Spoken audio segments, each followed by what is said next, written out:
Інфляцыя ў Беларусі працягвае расці, плюс 7,3% ў параўнанні з аналагічным перыядам летась. Найбольш падаражэлі буракі і бульба. Між тым Лукашенка ізноў загаварыў пра кантроль цэнаў ды прыгразіў ураду адказнасцю за свавольства з імі. Ян Федарович працягне тэму. Лукашенко на сустрэчы з губернатарам расійскага Санкт-Петербургу загаварыў пра цану справядлівасці, а таксама раскрытыкаваў урад Александра Турчына, які раней спрабаваў адысці ад кантролю ценаўтварэння. Чувствую, что с изменением правительства после выборов появились новые люди, но он то не новый. Там начались шалости. Я это вижу, мне люди пишут каждый день, а пресс-служба анализирует это и все мне на стол. Так что готовьтесь, будете докладывать мне по цене справедливости. Між тым у Беларусі паскараецца інфляцыя. Толькі ў чэрвені яна склала 7,3% ў параўнанні з адпаведным леташнім перыядам. Еўразійскі банк рэканструкцыі і развіцця дае тлумачэнне. Вінаваты актыўны спажывецкі попыт выкліканы павышэннем заробкаў ды пашырэннем крэдытавання. У чэрвені ў Беларусі найбольш падаражэлі прадуктовыя тавары, у тым ліку буракі, бульба, яблыкі. Агулам за 2025 год Еўразійскі банк рэканструкцыі і развіцця прагназуе інфляцыю на 7,7%. Улады ж хочуць, каб яна не перевышала 5%, однако обидва прогнозы могут оказаться занадто оптимистичными. Когда мы говорим про инфляцию, инфляция – это только цены для людей, условно говоря, потребительские цены. Да? Есть еще цены там, на инвестиционные товары, на еще что-то. Вот дефлятор ВВП за первый квартал был 11,8%, почти 12%. И это только за первый квартал. И вот это потенциал белорусской инфляции – 12%. Інфляцыя ў Беларусі працягвае расці, нягледзячы на тое, што пасля нядоўгай лібералізацыі ўрад ізноў увёў кантроль цэнаўтварэння. З 20 чэрвеня пачала дзеяць пастанова Савету міністраў, паводле якой дзяржава кантралюе цэны на мяса, малако і кандытарскія вырабы. Оно повлияет, оно притормозит инфляцию. Но я не думаю, что это позволит вернуть инфляцию к тем 5%, которые они запланировали себе. Потому что, опять, есть один очень важный фактор. Российский рынок и диспаритет цен с Россией. Ну, вы введете вот этот контроль цен, у вас просто мясо и молоко, мясо-молочные продукты уедут в Россию. Да таго ж улады спрабуюць кантраляваць цэнаўтварэнне на прадуктовых рынках. Як заявіла намесніца міністра антыманапольнага рэгулявання і гандлю Наталья Васілеўская, урад рыхтуе пастанову, што надасць новыя паўнамоцтвы адміністрацыям рынкаў, а таксама ўзмоцніць адказнасць за іх дзеянні. Так, праблему не вырашыць. Калі мы прасуем эканоміку, вольную эканоміку, то мы стымулюем развіццё шэрага рынку. Шэры рынок, ён выводзіць грошы з-пад кантролю, з-пад падатковай базы. Месяц таму прадстаўнікі Маргу знайшлі ў продажу ў Менску агуркі па 40 рублёў за кілаграм. Кантралёры далі запыт адміністрацыі рынку ды прымусілі фермераў знізіць цану на 40%. Ян Федарович, Белсад. Губазік заявіў пра затрыманне двух магілёўцаў. Паводле сілавікоў мужчыны спрабавалі ўехаць у нашу краіну з пашпартамі Новай Беларусі. Імёнаў затрыманых не называюць, а вось тыя самыя чырвоныя кніжачкі трапілі на фотаздымак, апублікаваны праўладным тэлеграм-каналам. І сапраўднасць гэтых дакументаў выклікае пытаннічка. На пашпартах, якія нібыта везлі з сабой жыхары Магілёва, памылка на вокладках. Назва краіны напісаная як Рэспубліка Беларусь. Хаця на арыгінальным дакуменце указаная папросту Беларусь, заўважыў галоўны дарадца Святланы Ціханаўскай Франак Вячорка. У каментары выданню «Наша Ніва» ён выказаў упэўненасць, што падробку пашпартоў зрабілі беларускія спецслужбы. З публікацыі ў тэлеграм-канале вынікае, што адзін з магілёўцаў цяпер пад арыштам. Супраць яго распачалі крымінальную справу за нібыта спрыянне экстрэмісцкай дзейнасці.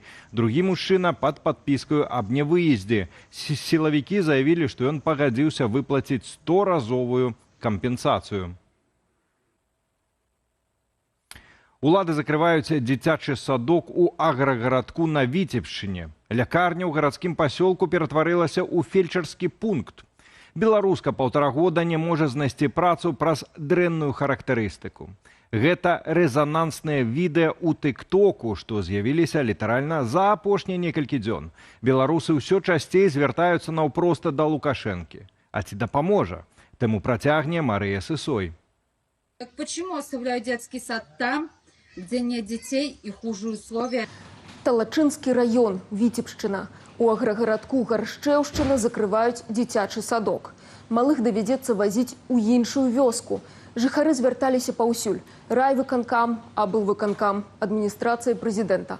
Апошняя спроба да Лукашэнкі праз TikTok. То, что маленькие дети должны будут в мороз, в метель ждать автобус, который может и не приехать, а потом трястись 18 километров в одну сторону, так как большая часть дороги не заасфальтирована, волнует только родителей. Начальник главнее всего оптимизировать. Той же Талачынскі раён. У гарадскім пасёлку Коханова на 3600 жыхароў праблемы з лякарняй. Не закрылі, але па сур'ёзную медычную дапамогу трэба ехаць у Талачын. У каментарах шмат падтрымання і падобных сумных гісторыяў. Больницы, которые еще совсем недавно были, отделение хирургии, терапии, детское отделение, а в 90-х даже роддом. Теперь, когда идет распределение молодых специалистов и оборудования по Талочинскому району, то про нашу больницу просто забывают. І яшчэ адзін крык душы. Былая дзяржаўная службоўца з Гарадзеншчыны 1,5 года не можа ўладкавацца на новую працу. Праз характарыстыку з папярэдняй відэа стала вірусным, хоць аўтарку падтрымліваюць далёка не ўсе каментатары. Мой пример не единственный. Сколько их подобных? Мне очень нужна работа. Я хочу работать. Я могу работать. Я умею работать.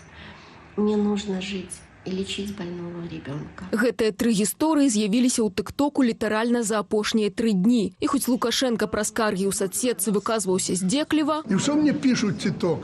Президент должен обратить внимание, меня заставляют косить. але эксперты адзначаюць, калі гісторыя набывае грамадскі рэзананс, чыноўнікі рэагуюць хутчэй, хоць і не заўсёды так, як просяць людзі. Калі праблема не персональная, она тычыцца з твайго двора, мікрараёна альбо цэлага горада, можна збіраць подпісы, рабіць калектыўныя звароты. Так, інфармацыі пра такія сітуацыі амаль няма, таму што большасць з іх все ж таки вырашаецца. Зрэшты, сам Лукашенко ў мінулым месяцы выказаўся пра такія звароты. У ідэале іх, маўляў, быць не мусіць. Прынамсі трэба, кажа ён, каб праблемы залагоджваліся на ранейшых этапах, ды каб ніякіх скаргаў да ягонай адміністрацыі не даходзіла. Очень надеемся быть услышанными. Марыя Сысой, Белсат. І вось яшчэ адна тэма вартая ролика у тиктоку. Змаганне з незанятымі ў эканоміцы беларусамі выйшла на новы ўзровень. У Гомлі грамадзянаў, якіх улады ўважаюць за дармаедаў, пачалі выклікаць міліцэйскімі позвамі на групавыя прафілактычныя гутаркі. Як стала вядома выданню «Флагштока», гэткую захаду практыкуюць у аддзеле ўнутраных справаў адміністрацыі цэнтральнага раёну гораду. Фотапозвы ў рэдакцыю даслаў Гомелец.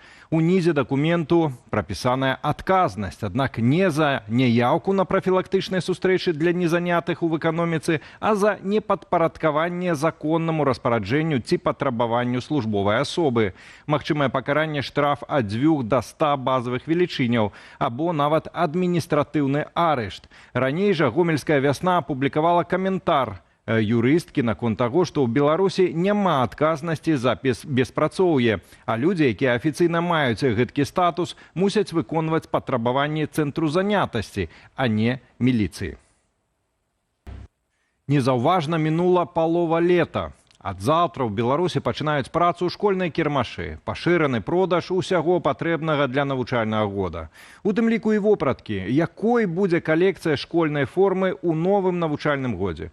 У колькі яна абыдзецца бацькам і ці наагул тая форма гэтак неабходная, высвятляла Ірына Дарафейчук.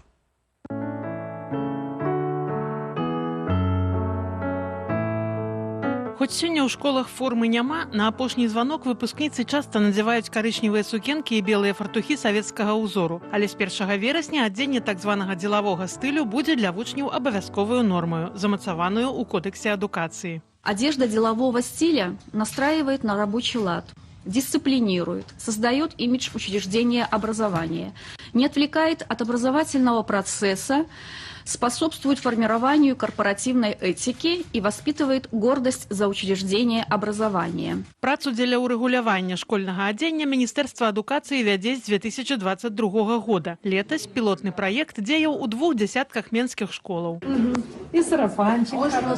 Айчынныя вытворцы абяцаюць апрануць беларускіх школьнікаў на любы густ і век. Мільён вырабаў дзелавога стылю выпусціць каля 6 десяткаў беларускіх прадпрыемстваў. Наша одежда соответствует всем требованиям технических регламентов Евразийского экономического союза и является абсолютно безопасной для детишек. Са словаў вытворцаў, для дзяцей шыюць адзенне сучасных мадэляў з практычных тканінаў, бавоўны і полівіскозы, якія добра прапускаюць паветра. А што кажуць спажыўцы? Нешта прыгожае, якаснае, нешта наоборот цісне, давіць, не дае дыхаць, ці выглядае як з мінулага стагоддзя. І часта дзеці, канешне, адмаўляліся, асабліва калі гэта было такое зверху насаджанае, за школы шло навязванне, што павінны купіць. Вытворцы запэўніваюць, што цэны на школьнае адзенне будуць прыкладна такімі ж, як летась. Так скажу, в розничной сети до 300 рублей можно приобрести 4 предмета. А то даже если постараться, то и 5 предметов гардероба. У Міністэрства антыманапольнага рэгулявання лічбы большыя. За камплект школьнага адзення і абутку тут налічылі ад 64 да амаль 500 рублёў, у залежнасці ад узросту. Але ці дапаможа дзелавы стыль у вучобе ды выхаванні? Мы просто кажам, рабі так, як згадалі. Это не выхоўвае ані густ, ані самастойнасць, ні павагу да сябе, гэта просто ідэя прымуса. І я лічу, што форма не павінна быць такім атрыбутам паслухмянасці, яна не павінна адбіраць у дзяцей індывідуальнасць. У польскай школе, дзе вучыцца цяпер дачка Таццяны, абмежаванняў у адзенні няма ні для дзяцей, ні для настаўнікаў. Ірына Дарафейчук, Белсат. Магілёў хімвалакно застанецца без электрычнасці як найменей да канца працоўнага тыдня. Пра гэта міністр энергетыкі Дзяніс Мароз распавёў дзяржаўнай інфармацыйнай кампаніі «Белта». Са словаў чыноўніка, на прадпрыемстве, якое днямі пацярпела ад стыхіі, пашкоджаны тэхналагічны токаправод. Таму цяжка забяспечыць паўнавартасную працу заводу. Цяпер працуюць інжынеры, праектавальнікі і будаўнікі, каб знайсці тэхнічны развязак гэтай праблемы, адзначыў Дзяніс Мароз.